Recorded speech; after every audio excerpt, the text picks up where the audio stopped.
Bonjour chers frères et sœurs, je vous salue, vous qui aimez l'histoire. Alors, cette vidéo, je l'adresse particulièrement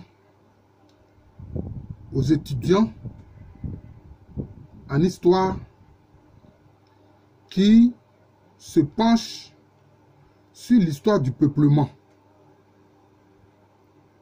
Bien sûr que cela peut intéresser d'autres personnes, mais je dis particulièrement aux étudiants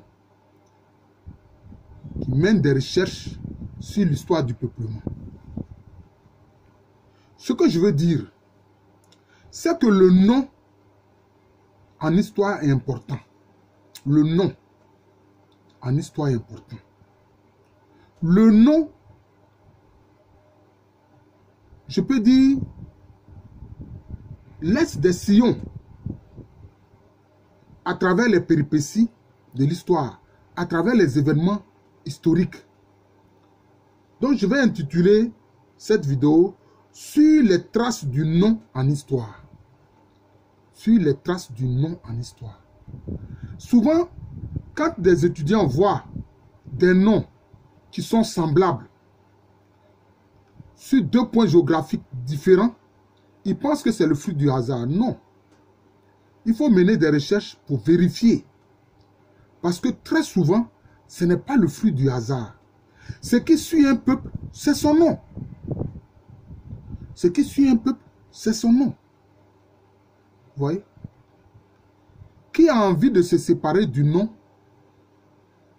que ses parents lui ont donné ou bien que lui-même s'est donné? C'est pour ça que je dis que le nom en histoire est important. Et je vais prendre des exemples pour que vous compreniez. Regardez par exemple les populations de Winneba qui sont sur le littoral du Ghana actuel, sur le littoral de la Côte d'Or anciennement, sur le littoral du Ghana actuel. Là-bas, comment on les appelle? Efutu Breku. Efutu Breku. Mais leur nom Efutu, ça vient d'où? Ça indique leurs origines. Du moins, je veux dire pour certaines familles. Parce que les différentes familles peuvent être des différentes extractions. Mais la famille dominante a donné son nom à la région que ces populations ont peuplée. Mais ils viennent d'où? Ils viennent du royaume de Futu. Et c'est sur les terres du royaume de Futu que la localité d'Ogwa a été fondée. Ogwa que les Anglais ont appelé Cape Coast. Vous voyez? Donc le nom Efutu indique déjà certains aspects de leurs origines géographiques. Efutu Breku, dans la zone de Winneba. Mais certains même sont allés dans le Krobu, mais le Krobu des escarpements Krobu au Ghana. Mais là-bas, évidemment, ils n'étaient pas les seuls à peupler la zone. Et les autres les ont appelés encore Efutu Breku. Les autres Krobu les ont appelés Efutu Breku. Et certains sont venus dans la Côte d'Ivoire actuelle, notamment dans la région d'Ores Krobu. Et leurs voisins, Abé, les ont appelés quoi? Otu Breku. Vous voyez? Donc le nom suit les peuples dans l'histoire.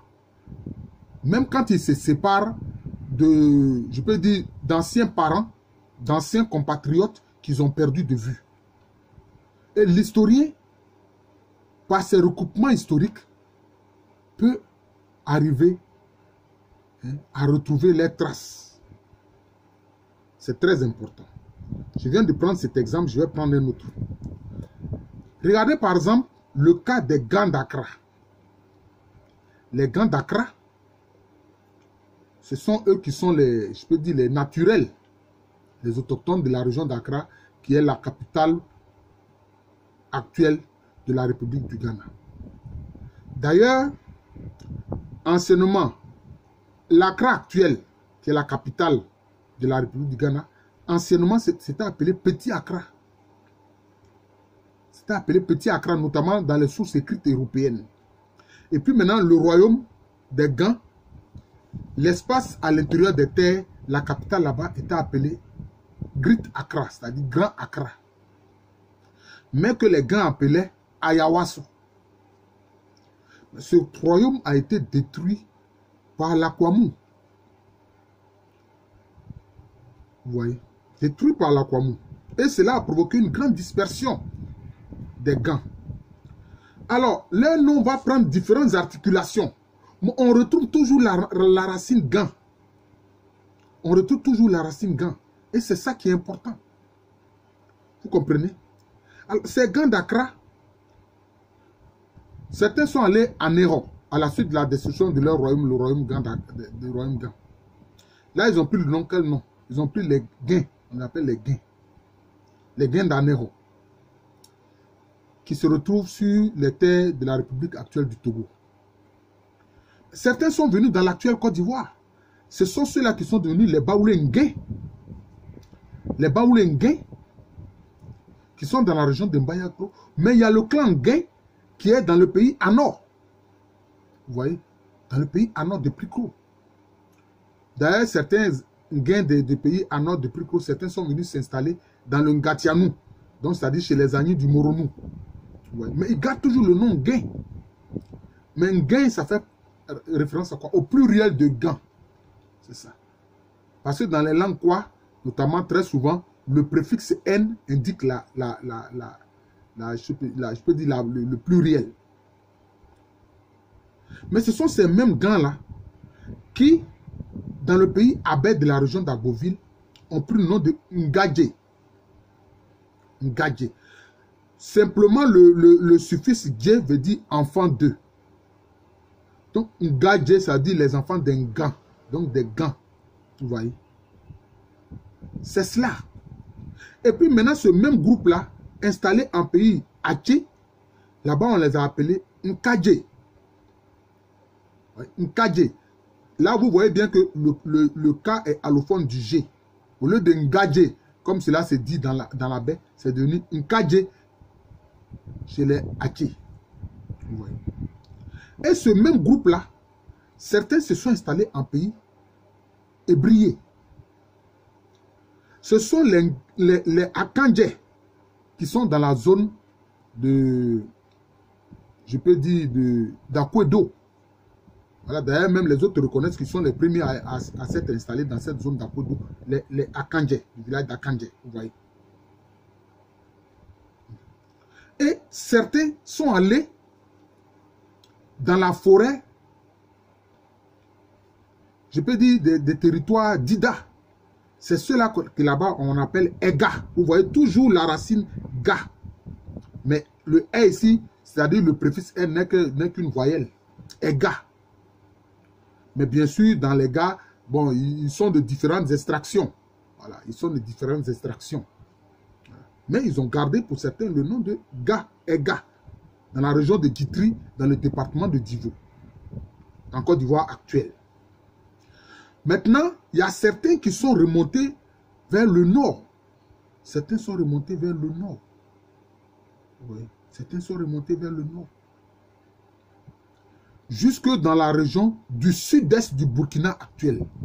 Parce qu'ils sont remontés vers le nord, notamment vers la zone de Bouna. Les Malinqués les ont appelés Komonon, c'est-à-dire ceux qui sont de l'autre côté de la rivière. Mais ceux qui remontent encore beaucoup plus au nord, qui se sont retrouvés dans l'actuel Burkina Faso, notamment au sud-est du Burkina Faso, dans la région qu'on appelle la région des Cascades. Là-bas, on les appelle comment? Gouin. Les gens, on les appelle Gouin. Vous voyez? Gouin. Gain à Néro. Gouin dans la région des Cascades au sud-est du Burkina Faso actuel. Vous voyez? Donc, c'est ça. Aujourd'hui, ils ont tellement subi l'influence à cause de l'islam, des Malinqués et d'autres peuples, qu'on a du mal même à les reconnaître. Je viens d'instruire une thèse qui m'est arrivée du Burkina sur justement ces Gouins-là. Mais l'auteur, les origines qu'il donne aux Gouins, bon, évidemment, je lui ai dit, il faut interroger les différentes familles. Il faut interroger les différents clans, les différentes familles. pour avoir une idée globale. Mais le nom Gouin prouve que sans doute, ce sont ceux qui se sont installés premièrement dans la zone ou qui sont peut-être le noyau, qui ont donné le nom à cette zone-là du territoire qu'ils habitent. Ouais. Gouin. C'est cela. D'ailleurs, il a montré la photo d'un objet. Mais il ne sait même pas ce que c'est. Oui, évidemment, quand on est un apprenti dans la recherche, bon, c'est ça, hein, ça arrive. Mais je lui ai dit, jeune homme, ça là, on appelle ça un pectoral. Ça souffre une forme de triangle avec le sommet orienté vers le bas. Les chefs à camp portent ça. Mais lui, il a représenté, bon, il a donné un nom, il ne sait même pas que c'est un pectoral. Il ne sait même pas. Vous voyez? C'est le pectoral que les chefs à camp portent. Vous voyez? C'est un pectoral, mais lui ne sait pas. Mais le fait même qu'on voit ce pectoral-là en pays Gouin, ça veut dire beaucoup de choses. Ça veut dire beaucoup de choses. Donc, je viens de prendre deux exemples. Je vais prendre un autre exemple, c'est celui du mot Kouroubou. Dans les escarpements Kouroubou, au Ghana actuel, légèrement, disons, au nord-ouest de la région d'Accra actuelle. On a appelé toute la zone, le pays Kouroubou. Mais évidemment, ils ont différentes composantes. Hein. Mais ceux qui sont venus dans l'actuelle Côte d'Ivoire, ils ont gardé le nom Kouroubou. Notamment, c'est eux qui sont à Aurès Kouroubou. Ouais, ils sont à Aurès Kouroubou. Ouais, ils sont à Aurès Kouroubou. Et certains sont allés dans le Baoulé. Les arbres là-bas, on les appelait Akrou ou bien Akroufoué. Le fouet est désignatif, c'est-à-dire le suffixe fouet est désignatif. Akroufoué, c'est-à-dire ceux qui sont Akrou ou bien qui sont Kouroubou. Hein? Ils sont dans l'actuelle sous-préfecture de Lolobo, notamment dans les villages de Ndénou et de Ndébo. Donc vous voyez que le nom historiquement suit le peuple. Même quand il quitte sa zone d'origine, le nom suit le peuple. Maintenant, ça peut prendre différentes articulations. C'est à l'historien de pouvoir retrouver cela. C'est à l'historien de pouvoir retrouver cela. Et c'est ça le rôle aussi de l'historien. Vous voyez. Je prends un autre exemple, celui de Suamra. Les Suamra, bon, c'était des guerriers achantis qui sont venus, disons, du royaume confédéré de Djouaben. Notamment quand l'Achanti est venu livrer la guerre à Laouine, dont l'épilogue va être 1721. C'est là que l'Agni Ebrossa va perdre la guerre. D'ailleurs, en ce moment, les Baoulés étaient réfugiés en Agni Ebrossa. Je veux dire les futurs Baoulés à Sabou. Voilà. Mais, donc, je peux dire, une colonie d'Achanti originaire de Djouaben s'est installée dans une zone de terre de l'Ebrossa, de l'Agni Ebrossa. Et on va les appeler comment? Les Suamra de Dadiesso. Les Suamra de Dadiesso. Ce nom-là, ils vont le garder. Quand ils vont venir créer le royaume d'Agni Blekro, ce sont les Suamra d'Agni Blekro. Et puis, leur nom aussi, c'est Djouablin. Djouablin, c'est la transcription, je peux dire, la prononciation Agni du nom Djouaben. Parce que c'est du royaume confédéré de Djouaben, de l'Achanti qui sont venus. Donc, vous voyez, les deux noms, ils l'ont gardé. Suamra et puis Djouaben. Mais qui disent Djouablin en langue Agni. Vous voyez? Donc, c'est ça. Et puis, ces mêmes Suamra là, certains vont s'installer dans le royaume Agni Sanvi de la région d'Aboisseau. Et là, ils vont créer 3 villages. Yaou, Ketesso et puis Bianois. On les appelle comment? Sanvi Suamra. Bon, parce qu'ils sont dans le royaume Sanvi, mais on leur donne toujours le nom Suamra. Parce que c'est de Dadiesso qui sont partis. De Suamra Dadiesso. Donc, vous voyez que le nom suit le peuple. C'est pour ça que je dis que je vais intituler ma vidéo sur les traces du nom en histoire. Mais ce n'est pas fini. Certains sont venus dans le Baoulé, notamment de la région de Tabo. Là-bas, on les appelle comment? Les Baoulés Suamlin. Vous voyez? Suamra, Suamlin. Le nom est important, ça suit. Il suffit de vérifier. Vous voyez? Donc, je vais prendre même un exemple en Europe. Voilà, je prends un exemple en Europe. Pour ne pas dire que c'est propre seulement aux Africains, non. Le nom laisse des traces. Donc, il faut marcher, toi, historien, à la suite des traces des noms. Pour retrouver souvent d'où vient un peuple. Regardez, par exemple,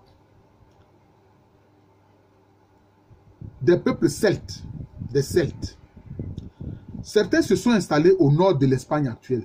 Et la région est appelée comment? la Galice. La Galice. Ce sont des Galiciens, la Galice. C'est ce même nom, sous une autre forme articulée qu'on appelle Gaulois en France, qui sont aussi des Celtes. Vous voyez la même racine, Gaulois, Galice. Vous voyez? Ce n'est pas fini. Le pays de Galles, dans les îles britanniques, qui est dans la partie nord, l'Angleterre au sud, mais la partie nord, hein? La Galice.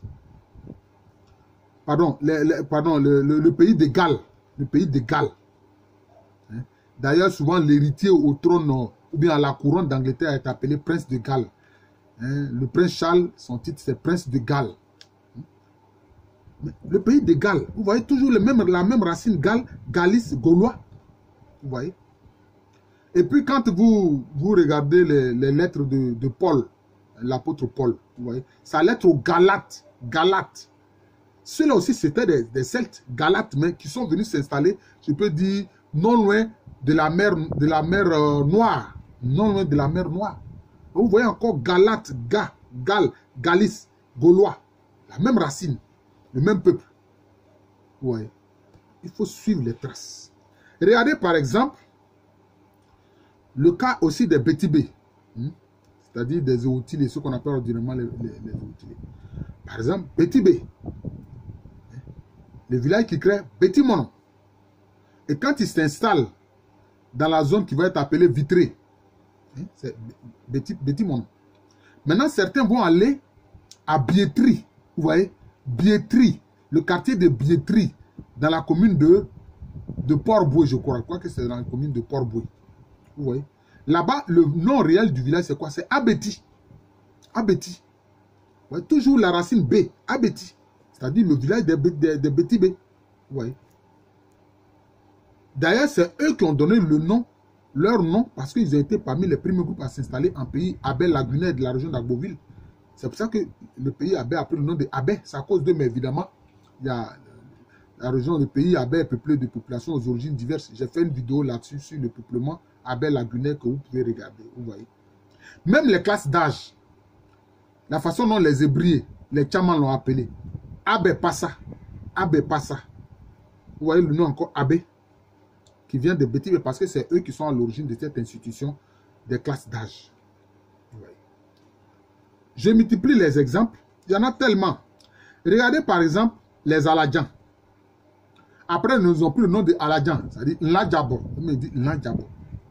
Mais leur première localité, quand ils arrivent dans l'actuelle Côte d'Ivoire, comment ils vont appeler leur village? Abrembi. Abrembi. Parce que leur nom d'origine, c'est Abrem. Ils viennent du royaume Abrem, qui était un royaume de peuple Gouan. Les Gouans sont des proto-Akans, qui étaient sur le littoral du Fanti actuel. Le Fanti actuel. D'ailleurs, le royaume existe encore, mais bon, cela va être dominé par des Fanti venus du Bono. Ouais. Mais ils ont gardé là-bas aussi, le nom Abrem a été gardé. Ouais. Ouais. Abrembi. C'est pour ça que d'ailleurs, les Aladjans, leurs voisins Haïti les appellent Abré. Abré. Vous voyez. C'est important. Donc, il y a le nom. Je peux tellement multiplier les exemples. Je ne voudrais pas que ma vidéo soit trop longue, mais on peut tellement multiplier les exemples. Regardez par exemple le nom Ano, les Ano, de la région de Prikro. Mais ceux qui sont dans la région de Trokro, c'est-à-dire Katimanso, on les appelle comment? Ano Abé. Le nom Ano encore là. Le nom Ano encore là. Et maintenant, ceux qui vont aller au nord du Togo actuel, et en partie aussi au nord du Ghana, sur les rives d'un fleuve qu'on appelle le fleuve Oti. Ils ont gardé le nom. Leurs voisins les ont appelés Tchokosi, mais eux-mêmes, ils se sont appelés Anofo, c'est-à-dire ceux qui sont Ano. Oui. Anofo, ceux qui sont Ano. Le suffixe faux étant désignatif. C'est comme le fouet en baoulé. Vous voyez. C'est ça. Donc, sur les traces des noms en histoire, vraiment, je peux multiplier les exemples. Je voudrais m'arrêter là, pour ne pas que la vidéo soit trop longue. Mais faites attention, chers étudiants, qui faites l'histoire du peuplement. sur les noms. Faites attention aux noms. Souvent, ce n'est pas un hasard. Quand les noms sont identiques, ce n'est pas un hasard. Ce n'est pas un hasard. Et souvent, quand on voit la distance qui peut séparer la zone d'arrivée où le peuple s'est installé et puis de sa zone d'origine d'où il est parti, on s'en étonne. Mais évidemment, cela se fait souvent sur plusieurs années. Donc, on ne doit même pas s'en étonner. Vous voyez. Je vous remercie. Je suis le professeur Alou Kwame René.